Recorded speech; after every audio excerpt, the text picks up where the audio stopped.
शाहिद मेतला साहब, सर क्या लगता है कि 9 मई के हवाले से बानी पीटीआई मुआफ़ी मांग लेंगे? अगर मांगते हैं तो एक्सेप्ट हो जाएगी? बहुत शुक्रिया। देखिए, इसमें बहुत अहम डेवलपमेंट ये हुई है पिछले एक साल की निस्बत अभी पिछले 2-3 दिनों में।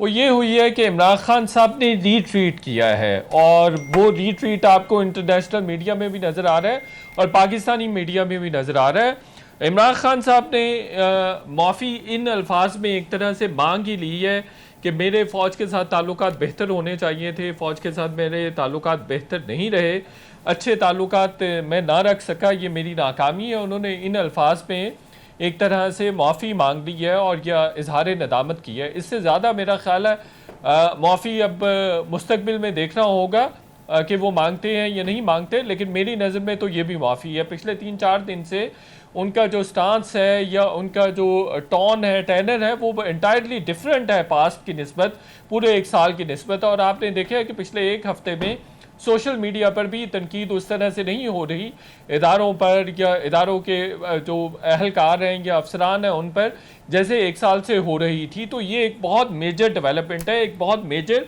शिफ्ट है बुनियादी तौर पर। और इसके साथ बहुत सारी डील की खबरें भी चल रही हैं और जो शिफ्ट एक तरह से लिया गया है उससे तो ये विंडिकेट हो रहा है कि कहीं ना कहीं मामलात आगे बढ़े हैं। दूसरी बात ये है कि इमरान खान साहब बिल्कुल अपनी पोजीशन को बेहतर करने की कोशिश कर रहे हैं। नेगोशिएटिंग पोजीशन को बेहतर इस तरह से करते हैं जब वो ये बात करते हैं कि मेरा मैंडेट वापस किया जाए, जो कैदी हैं सियासी उनको रिहा किया जाए, जो केसेस हैं उनको ख़त्म किया जाए। वो डेफिनेटली बारगेन तो करेंगे और वो मैक्सिमम का तकाजा करेंगे, डिमांड करेंगे ताकि उनको मिनिमम मिल सके।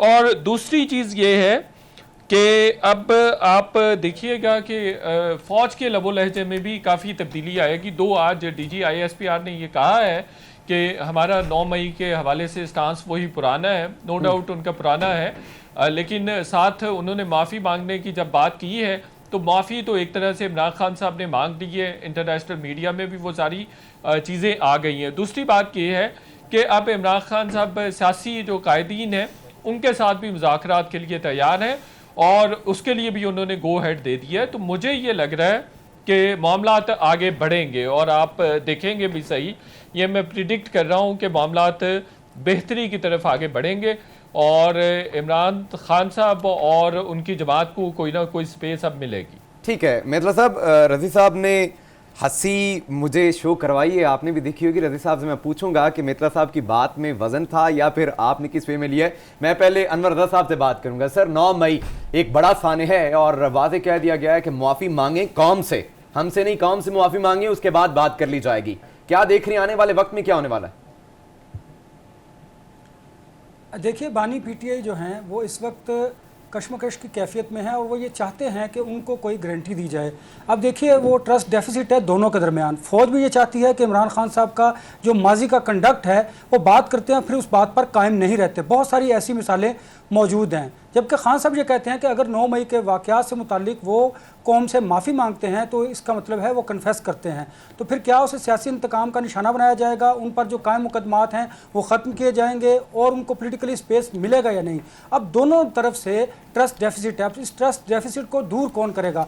मैं आप तो कर नहीं सकते, लिहाजा कोई इंटरनेशनल कोई ना कोई मुल्क ज़रूर इसमें इंटरवीन करेगा जो गारंटी देगा दोनों जानिब से, जिसके बाद बात आगे बढ़ेगी। इसका मतलब ये हरगिज़ नहीं रज़ी साहब के इमरान खान साहब जो हैं वो हुकूमत में आ जाएंगे। इसका मतलब ये है कि आप पर जो कायम मुकदमात हैं वो अकॉर्डिंग टू लॉ उनको एड्रेस किया जाएगा और आपकी जो मुश्किलात है पोलिटिकली वो किसी हद तक कम होंगी। और दूसरी तरफ इमरान खान साहब ने जो असद कैसर हैं और बाकी उनकी जो पार्टी की लीडरशिप है वो बात कर रही है, वो बात दीगर जो सियासी जमातें हैं उनके साथ मुज़ाकरात भी कर रही है, गुफ्तगू भी कर रही है, वो अपोजिशन की जमातें भी हैं और बाकी दीगर जमातें भी हैं। अब देखना यह है कि बानी पीटीआई और फ़ौज के दरमियान जो ट्रस्ट डेफिसिट है इसको दूर कैसे किया जाएगा, ये मैकेनिज्म कौन तय करेगा, गारंटर कौन होगा, उसके बाद जो पोलिटिकली स्पेस है वो उनको आहिस्ता आहिस्ता मिलनी शुरू होगी और उससे हालात बेहतर होंगे। क्योंकि इस वक्त बानी पीटीआई को अपनी अना को कुर्बान करना होगा। मुल्क की सिचुएशन जो है वो लॉ एंड ऑर्डर की सिचुएशन अगर आप देख लें, पोलिटिकली सिचुएशन देख लें, इकॉनमी की सिचुएशन देख लें, अगर आपने इन तीनों को बेहतर करना है तो फिर आपको अपने सियासी टेम्परेचर को कम करना होगा। इसके साथ साथ अगर मैं बात करूं गवर्नमेंट की, तो गवर्नमेंट को भी जो पॉलिटिकल अपोजिशन जमातें हैं, इमरान खान साहब के अलावा जो दीगर सियासी जमातें हैं, उनको एंगेज करने की जरूरत है। मौलाना फजल रहमान को, ANP को, जमात इस्लामी को, अगर वो कम अज़ कम इस तरह करेंगे तो मैं समझता हूं कि एस्टेब्लिशमेंट का काफ़ी बोझ हुकूमत भी उठा सकती है। अदरवाइज फिर मुश्किलात उनकी तरफ होंगी। मैं एक बात हमेशा करता हूं कि अगर आप किसी से, अगर आप सिस्टम के बेनिफिशरी हैं तो फिर आपको उसका बोझ भी उठाना होगा। ये नहीं कि मीठा मीठा हप हप और कड़वा कड़वा थू थू होगा। इसलिए हालात आहिस्ता ग्रेजुअली बेहतरी की तरफ जाएंगे, लेकिन उसके लिए ज़रूरी है कि दोनों के दरमियान कोई ट्रस्ट डेफिसिट को ख़त्म करने वाला एलिमेंट जो है वो सामने आए और बात आगे बढ़े। ठीक है।